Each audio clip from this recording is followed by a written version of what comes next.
Yo, last video of the day. You know what I'm saying? Like I told you, I don't leave this chair. I do my videos straight through. Feel me? Um, I got a lot coming for y'all in December. A lot of good videos coming December. I should total out to like 280 videos total for December. You know, just straight heat, back to back, no breaks, no nothing, like no days off. I'm talking about Monday through Sunday. So with that being said, the next few days coming up, I might just slow down on the uploads and just upload like 3 videos, 3 to 5 videos max, just to save some energy for next month. But with that being said, we got a video here today, the very fake lifestyle of rappers. I have a lot to, speak on with this topic. We're gonna get straight into the video.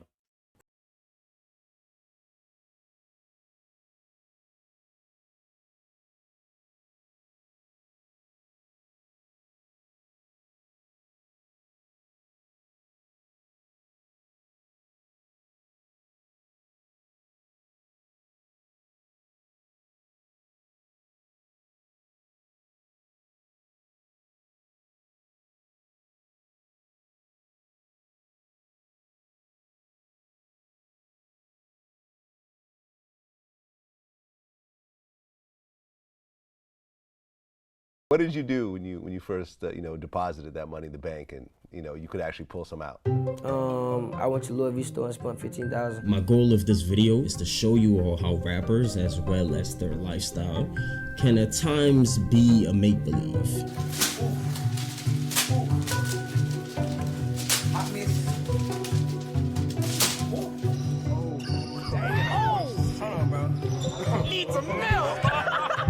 Bro, my shit look bad. Anyway, man. Anyway it goes, still 6'9", man. Still 6'9", anyway it goes. Jewelry is popular among hip-hop artists. This is because the various pieces of jewelry carry some sense of identity and authenticity in the hip-hop. Yeah, I ain't gonna lie. Back then, they used to have some crazy pieces. People like Gucci Man, OJ the Juice Man, Waka Flocka. They used to have some crazy chains. I'm not gonna lie. But if you know, you know. Like a lot of them be getting their chains for free just for them to promote. A lot of people get their cars for free just for them to promote. Like, oh well, here's where I got it from. Make sure y'all pull up. That's why later on, or they hold a tab to the rappers, like, yo, you don't gotta pay for it right now. You can just run up a tab, and then when the rapper don't pay the tab, that's when the jeweler come out like, yo, I'm suing this, that, and the third. You know, that's how I always go. Y'all just gotta pay attention. Gotta separate entertainment and reality. Industry. This chain, Icebox, I paid 140 grand for it. Often, rappers wear dozens of jewelries to be able to fit in with their other fellow rappers. It was like a drug because literally you buy one thing and then you look at it for like a couple weeks and then it gets small, you know? It'd be big when you first bought it, then it'll get small and then you gotta get bigger shit. Flexing isn't really an easy task because a number of jewelry experts exposed some rappers that were wearing fake jewelries. The watch not ringing. I don't know, bro. You gotta put it on there. I am. It's all the way on it.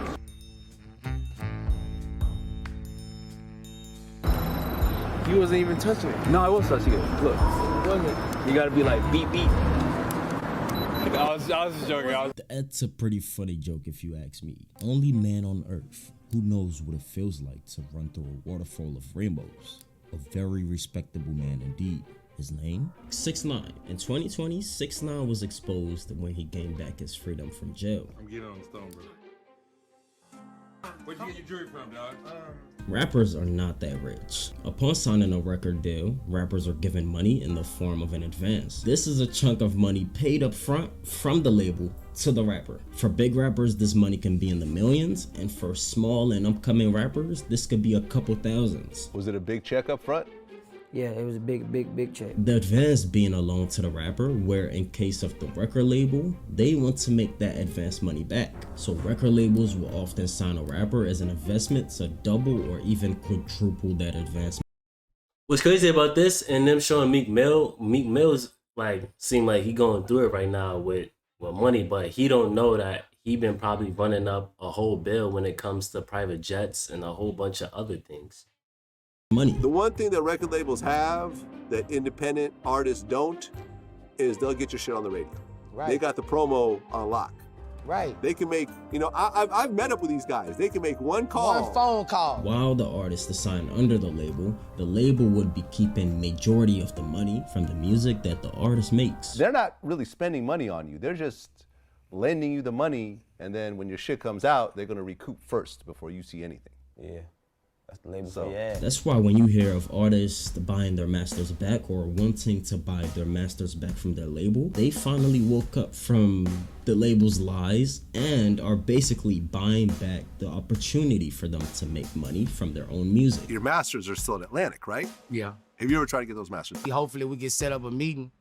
I thought we'll be setting up a meeting soon, but I mean, if they willing to talk, that's a good position. While an artist is under a label, the short-proof way for an artist to make money is by performing. And even some I mean, it's not only that. A lot of people don't understand their contracts.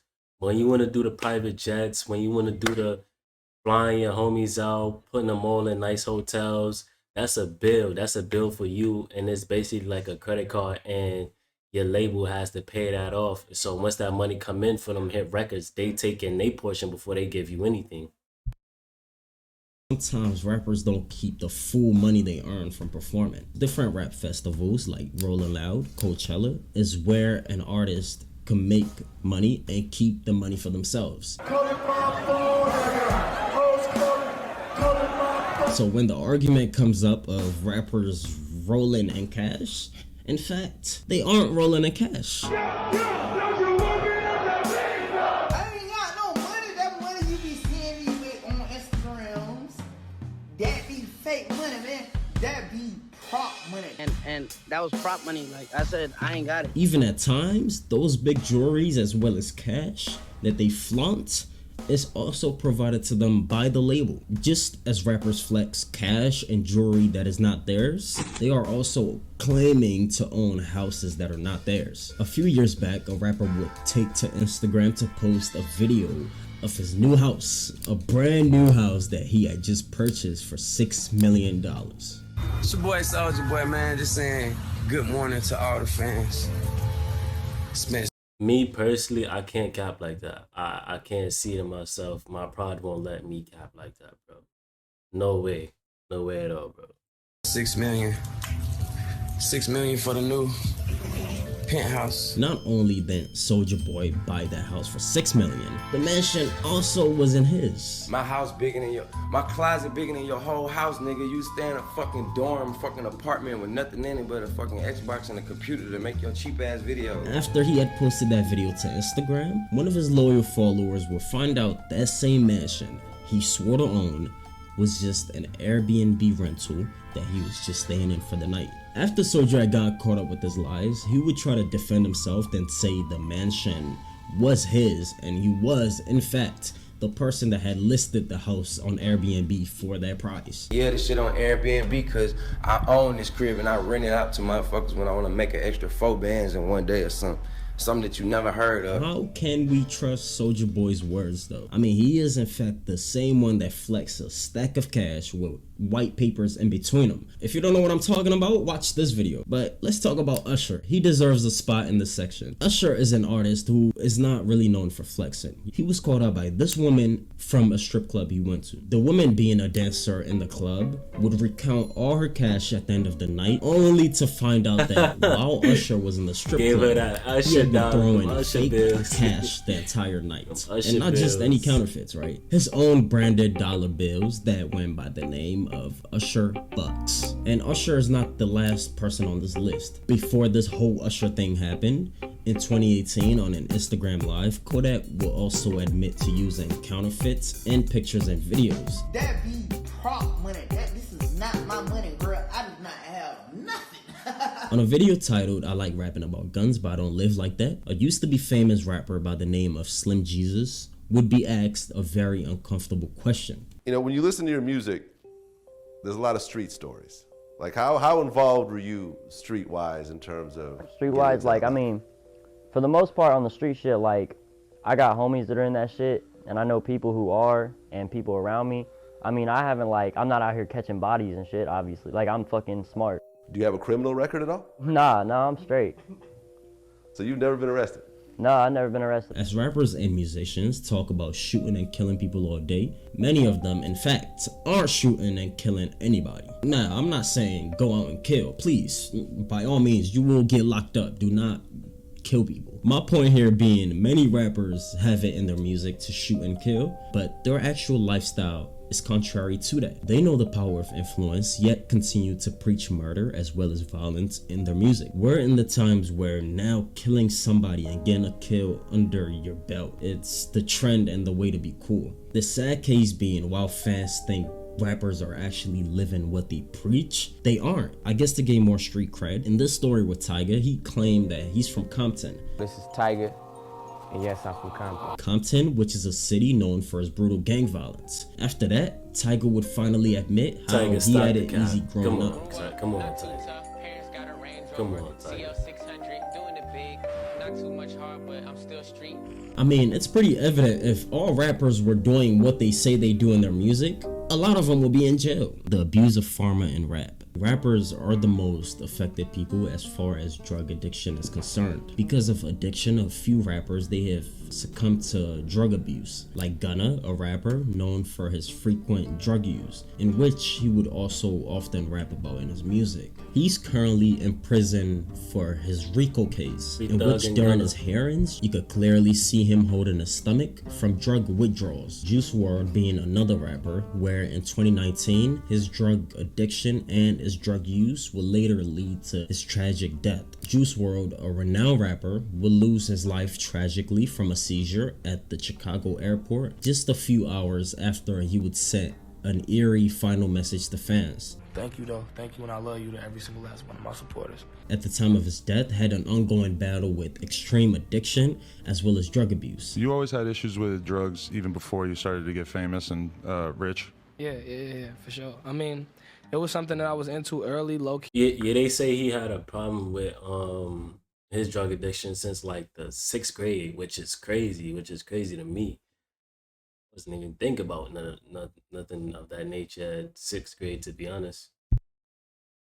He due to music, cause like I was a music head, so like in 6th grade, 7th grade, I'm hearing songs about sipping lean. Those are like the real influential years. Rapper Juice WRLD is dead after suffering a seizure at Chicago's Midway Airport. Before his death, he would fly from LA to Chicago. The authorities that were on the ground, they had gotten claims that he was flying with a bunch of drugs and guns. After the plane landed, I guess out of panic, Juice WRLD would swallow all the pills he had in hand, and due to all the pills that he had swallowed, he would start to convulse and bleed from his mouth. Just moments after that, he would be rushed to a nearby hospital, in which upon arrival to the hospital, they would pronounce him dead. Real sad story, but the best thing is that we could learn from Juice WRLD's story and apply it to our lives and be better people. It's crazy how rap rap over the years, they've glorified drugs and all these sorts of things to where even Juice WRLD himself, he started sipping lean in middle school, if I'm correct, because he heard Future rapping about. Yeah, so I wasn't tripping. He started in like 6th grade. Sipping lean. Because of some music. And like I said, I don't know if I said this earlier in here or in some having a convo with somebody else, but hearing that music at such a young age, nigga, I was trying to sip lean in 6th grade. I make these videos so you guys could take something away from it. Best advice I could give y'all for this video is to stay as far as you can away from drugs. By the way, the True Society site is up. Please go and buy these hats. Shop my hats. All sorts of varieties of hats for any outfits of your choice. You know, I love hats. I got the perfect head for hats. Buy your hats. TrueSociety.store today. Go get it. Thank y'all for watching.